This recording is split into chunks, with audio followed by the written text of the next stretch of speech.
কত ভালো বাসে থামবো না বনির তারে বেঁধেছিল গাছে জলপন বনির তরে বেঁধেছিল গাছে বল গাছে ভাদামা কার বাই আছে আমার গাছে বাধা মা কার বাই আছে বল গাছে বাধামা কার বাই আছে মনে গাছে বাঁধা মা কার মায়া বলি ঘরে আমাদের বলি মাই আছে ভাই আমার গাছে বাধা মা কার বাই আছে বলি আমাদের মায়া আছে ভাই গাছে বাঁধা মা কার মায়া আছে বনির তরে বেঁধেছিল গাছে তোর কি মনে নাই ভাই সামান্য নবনী খেয়েছিলি বলে তোর মা তোকে গাছে বেঁধেছে বলে কেন যে বেঁধেছিল তোরা জানবি কি করে সে কথা আমি জানি আর কেউ জানে না ওই জমল অর্জুনে বৃক্ষে যে আমাকে বেঁধেছিল ওই বৃক্ষ দুটি ছিল কে না ধন কুবেরের পুত্র নলগ্রীব আর মণিগ্রীব এরা দুই ভাই নলকুবের এবং মণিগ্রীব এরা দুই ভাই নারীর সাথে সুরত ক্রিয়ায় মত্ত ছিলেন জলকেলি করছে অঙ্গে বস্ত্র নয় এমন সময় দেবর্ষি নারদ যাচ্ছিলেন সেই পথ দিয়ে নারদকে দর্শন করেও দুই ভাই সংযত হলেন না নারীর সাথে জলকেলি করছে নারদ মুনি সেই ভাবকে দর্শন করে দুই ভাইকে ডেকে বলেছিল গো তোমরা দেবপুত্র হয়ে তোমাদের এত নিচু ব্যবহার নারীর সাথে সুরত ক্রিয়ায় মত্ত আছো একজন বৈষ্ণব একজনের সাধুকে দেখে তোমরা বসন অঙ্গে আবৃত করলে না যেমন বৃক্ষের মতো দাঁড়িয়ে আছো আমার সম্মুখে অভিশাপ দিলাম তোমাদের দুই ভাইয়ের এবার বৃক্ষকুলে জন্ম হবে অভিশাপ পেয়ে দুই ভাই তো কাঁদছে মুনির চরণ ধরে মুনিব ক্ষমা করে দি আমরা অন্যায় করেছি অজ্ঞানতার বশবর্তী হয়ে অন্যায় করেছি পাপ করেছি ক্ষমা করে দিন দেখো মুনি বাক্য বিফল হয় না অভিশাপ যখন সাজা পেতেই হবে তবে তোমাদের মুক্তির উপায় আমি বলে দিচ্ছি আগত বৃন্দাবনে তোমরা নন্দ পিতার বাড়ির উঠানে গোকুলে জমল অর্জুন বৃক্ষরূপে জন্ম নেবে স্বয়ং ভগবান লীলা করবার ছলনায় নন্দ যশোমতীর গৃহে প্রতিপালিত হবে কৃষ্ণ গোপাল নবনী সেবা করবে তাই যশোমতী মা রেগে গিয়ে ওই গোপালকে নিয়ে গাছে বাঁধবে সেদিন ভগবানের চরণ পরশ পেয়ে তোমরা দুই ভাই উদ্ধার হয়ে যাবে হরিবল হরিবল তাই তো আমার মা গাছে বেঁধেছিল হ্যাঁ। সে কথা তোরা জানবে কি করে শোন ভাই সেদিন তো আমরা তোকে প্রাণ দান করেছিলাম তোর মায়ের গুণের কথা আমরা খুব ভালো করে জানি কানাই বলে সুদাম অমন করে আমার মায়ের নিন্দা করিস না ভাই কেননা মাতৃভ্যাং গুরু তরা পিতা উচ্চ গগনদপি মায়ের সমান গুরু নাহি ত্রিভুবন দান কার্য ব্রতপূর্ণ কর রাশি রাশি পিতা মাতা চরণ তুল্য কাশী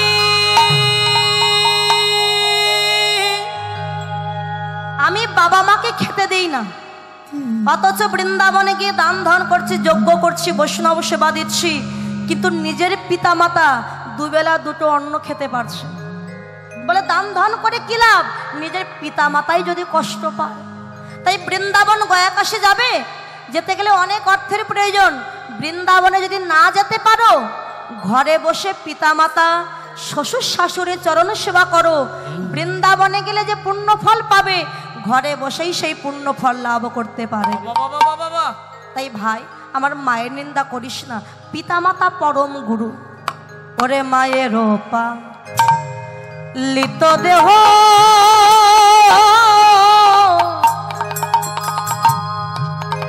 ভাইরে জন্ম তাহা হইতে অহমদিরে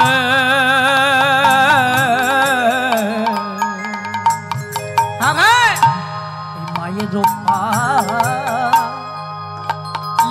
দেহ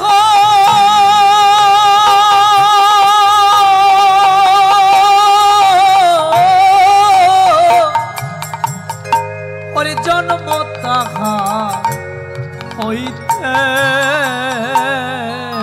আর কোটি জন্মে মায়ের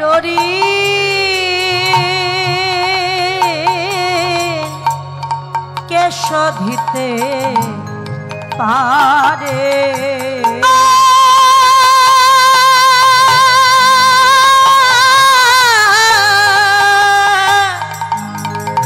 কোটি জন্মে ওই মায়ের বলকে শোধিতে পারে রে বলো এমন পুত্র কেবায় আছে বলো বলো এমন পুত্র কেবা আছে বলো এমন পুত্র জগতে কেবা এমন পুত্র জগতে কেবা আছে ওরে মায়ের ঋণ শোধ করিতে পারে এমন পুত্র জগতে কেবায় আছে বলো মায়ের রে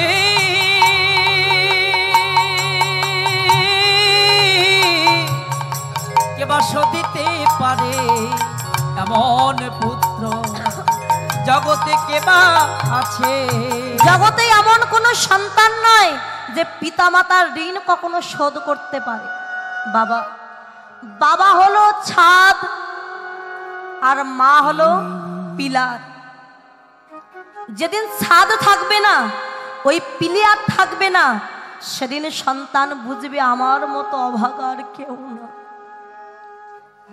আমার মতো অসহায় আর কেউ না পিতামাতার ভালোবাসার সাথে জগতে কোনো ভালোবাসার তুলনা হয় মা কত কষ্ট করে সন্তানকে মানুষ করে নিজে না খেয়েও কত কষ্ট করে সন্তানকে খাইয়ে বড় করে ওই সন্তান যদি মারা যায় ভাই কাঁদে 5 দিন স্ত্রী কাঁদে 10 দিন আর অভাগিনী মা সারা জীবন পথে পথে পাগলিনীর মতো কেঁদে বেড়ায়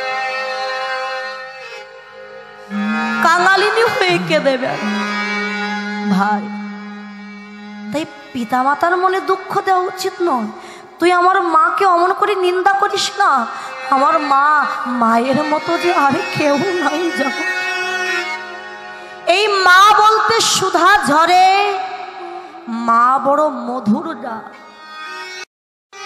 যারা মা বলে কাউকে ডাকতে পারে না মা বলার মতো কেউ নাই জগতে একমাত্র মা হারানোর কষ্ট ব্যথা বেদনা তো সেই জানে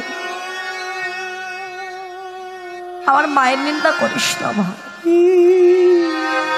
ঠিক আছে তোর মায়ের নিন্দা করবো না তোর মা ভালো আমার মা খারাপ ঠিক আছে এই কানা তুই কি তাহলে গোষ্ঠে যাবি না গোষ্ঠে যাবি না বলে এত বাহানা করছিস যেতে হবে যদি না যাস তোর ধেনু বৎসগণকে আলাদা করে নিয়ে তোর ওই চোরা ধেনু আমরা নিয়ে যেতে পারবো কেননা তুই যেমন চোর তোর স্বভাবটা চোর তোর ধেনু বৎস চোর তোর করের মুরলি চোর যখন বলছে কৃষ্ণ তুই চোর লীলাবিষ্ট পদকর্তা লীলার এক প্রান্তে দাঁড়িয়ে বলে শ্রীদাম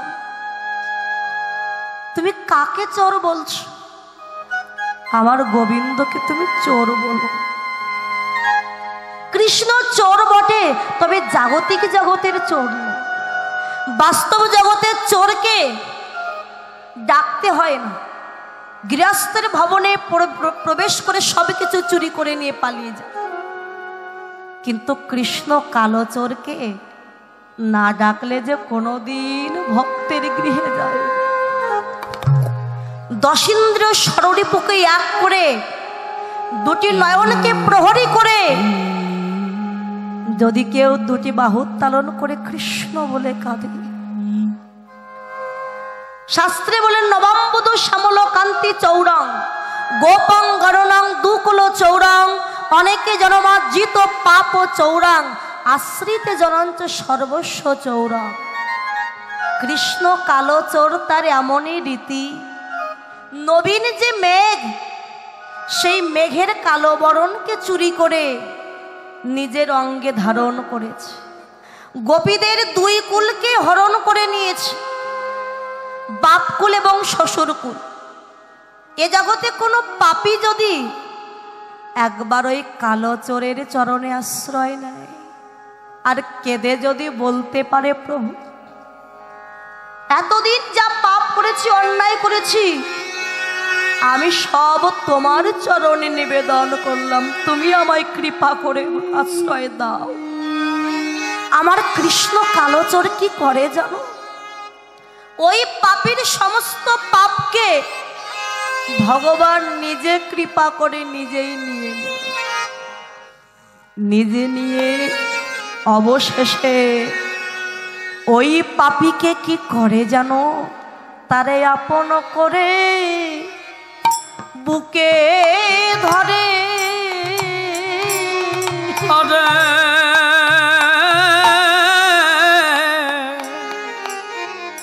তারে আপন করে আরে বুকে ধরে, কোনদিন বক্ষ ছাড়া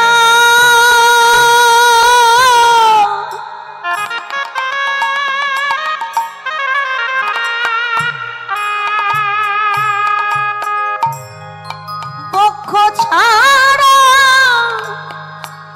করে না গো,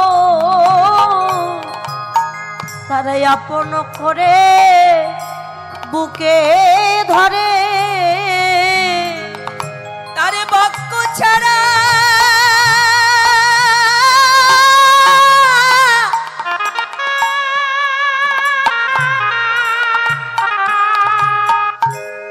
তারে বক্ষ ছাড়া করে করে নরে, আরে আপন করে তারে বক্ষে ধরে। কোনদিন তাকে বক্ষ ছাড়া করে না। তা আমার কৃষ্ণকে তুমি চোর বলো না। শ্রীদাম বলছে, বুঝেছি, যেতে হবে না গোষ্ঠ, আমরাই যাচ্ছি, তবে তোর ধনুবৎস তুই আলাদা করে নিয়ে আমরা নিয়ে যেতে পারবো। এদিকে গোঠের বেলা হয়েছে জানি, দাদা বলরাম সুন্দর করে শাল বাজত সব গোঠ বাজনা, বাজত সব গোট বাজনা, সাজত বলবীরে, বাজত সবে গোট বাজনা, সাজত সব বীরে, মানে ঘরে নিত নয়ন যুগল, ঘূর্ণিত নয়ন যুগল, পাগল টপট শিরে, ঘরে যেত নয়ন যুগল, পাগলট পট শিরে রে, পাগলট পট শিরে। বানের মুখ নয় যেন বিধুরে, এই মুখ নাই যেন বিদুরে,